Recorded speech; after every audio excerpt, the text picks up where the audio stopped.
Todos nós reconhecemos que a humanidade num todo passa por um momento bastante delicado, bastante complexo, bastante desafiador. Qual é o verdadeiro problema da humanidade? Problema social, a desigualdade, é um problema de ordem política, de governança, é o desemprego, é a falta de recursos materiais, a economia. Qual o verdadeiro problema que causa tantas dificuldades, tantos momentos difíceis, tantas aflições? Onde está a raiz dos problemas que nós enfrentamos como seres humanos em pleno século XXI? Eu vou ler um texto do apóstolo Paulo, que, ao meu ver, é uma profecia cumprida. O apóstolo Paulo, na segunda carta ao jovem pastor Timóteo, ele diz assim: Timóteo, saiba de uma coisa, nos últimos dias da história humana sobrevirão tempos difíceis. Então o apóstolo Paulo, como Jesus falou, no mundo tereis aflições, disse Jesus, né? Paulo, em outras palavras, diz assim: vocês vão passar por momentos difíceis, nos últimos dias, os dias que estamos vivendo. Quando começaram os últimos dias? Em 1844. Ali começou o tempo do fim e a última data profética, o último evento profético com data. Não podemos marcar mais data para nada. Mas vivemos no tempo do fim, desde 1844, no final da grande profecia das 2.300 tardes e manhãs. Então, 2 Timóteo 3, verso 1, meu filho, saiba de uma coisa, nos últimos dias sobrevirão tempos difíceis. Não porque a economia irá de mal a pior, não porque haverá uma pandemia apenas, não porque haverá uma grande desigualdade social, não apenas porque haverá crise na governança política das nações, não, nada disso. Então Paulo toca na raiz do problema, ele vai no coração do problema, que é o próprio coração do homem. Ele diz assim: por quê? Porque os homens serão egoístas, amantes do dinheiro. O dinheiro será o Deus. Avarentos, né? Deus compara a pessoa avarenta a uma pessoa idólatra. A avareza com a idolatria. Para Deus é a mesma coisa. Jactancioso, pessoa que se jacta de tantas coisas. Arrogante. Blasfemadores. As pessoas blasfemam das coisas de Deus, fazendo aquilo que é errado e querendo que Deus aceite. Desobedientes aos pais. Hoje as crianças mandam nos pais.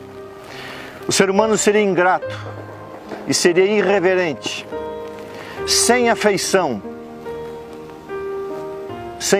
desafeiçoados, implacáveis, caluniadores. Quanta calúnia, quanta mentira, sem domínio de si, pecado contra o próprio corpo, cruéis, inimigos do bem, traidores, atrevidos, enfatuados. Pessoa enfatuada é uma pessoa cansada dessa vida, nada mais tem prazer para ela, nada mais tem alegria, tem tudo e nada faz sentido. Pessoas vazias. Mais amigos dos prazeres do que amigos de Deus. Todavia, alguns terão forma de piedade, mas vão negar o poder da fé e da verdade. Vou parar por aqui. Depois você lê segunda carta de Paulo a Timóteo, capítulo 3, do verso 1 até o verso 8, ali tudo. A condição do coração humano, descrito pelo apóstolo Paulo, é o que causaria tempos difíceis, relacionamentos difíceis, descartáveis, por causa do egoísmo. o amor próprio, a falta de domínio, falta de respeito, a ingratidão, a irreverência, a blasfêmia. O mundo está do jeito que está, não por causa da natureza em si, do mundo no que diz respeito à sua organização natural, é por causa do homem. É por causa do homem. O coração humano cada vez mais é dominado pelo mal. E as coisas vão ficando complexas, difíceis, desafiadoras. Porque sai o amor, sai a verdade, sai a honestidade, entra a mentira, o engano. Sai aquilo que é bom e vem aquilo que é mal. Então, nenhuma decisão política, nenhuma solução de ordem econômica, nenhum projeto de lei vai mudar o coração humano. Aí está a raiz de todas as dificuldades. E quanto mais Satanás for tendo acesso e poder ao coração do homem, o mundo vai se tornar cada vez pior, como falei semana passada. Então, quando a gente olha assim para várias situações difíceis, eu lembro das palavras de Jesus. Quando foi questionada ali a questão do divórcio, Jesus falou uma coisa muito simples: dureza de coração. Senhor, por que acontece isso? Dureza de coração. Então a sede de todos os problemas, começando por problemas pessoais, meu próprio inimigo, eu mesmo, o meu cônjuge, o meu coração, ou o coração do cônjuge, problemas dentro de comunidades, como uma igreja, a maioria dos problemas está dentro do coração humano. No trabalho, coração humano. Problema da avareza, coração humano. Hoje eu citei no sermão que eu preguei, há um estudo feito que cerca de 2.153 pessoas têm mais renda do que 4,6 bilhões de seres humanos. Avareza. Enquanto alguns têm bilhões, outros não sequer têm milhares. Sequer têm milhares. Lutam pela sobrevivência. A grande massa global luta pela sobrevivência. Então o que nós precisamos? Um transplante de coração. A oração de Davi: cria em mim, ó Deus, um coração puro. Essa expressão no hebraico, puro, você pode traduzir até por 12 sinônimos. Puro, verdadeiro, honesto, reto, santo. Mas a palavra significa integral. Você sabe que a palavra coração significa mente, o ser interior, a sede dos pensamentos, das escolhas, das ações, onde nós definimos a nossa vida e dali para fora as coisas acontecem. Cria em mim um coração integral, verdadeiro, honesto, correto, infalível. E ele usa a palavra puro. Cria em mim, ó Deus, um coração puro. Todos nascemos com um coração corrupto. E aí nós nascemos outra vez. Jesus nos dá um novo coração, uma nova vida, nova perspectiva. Queridos, enquanto Jesus não voltar, o coração humano vai continuar se corrompendo mais e mais. E Jesus já avisou: como foi nos dias de Noé, será assim no tempo do fim.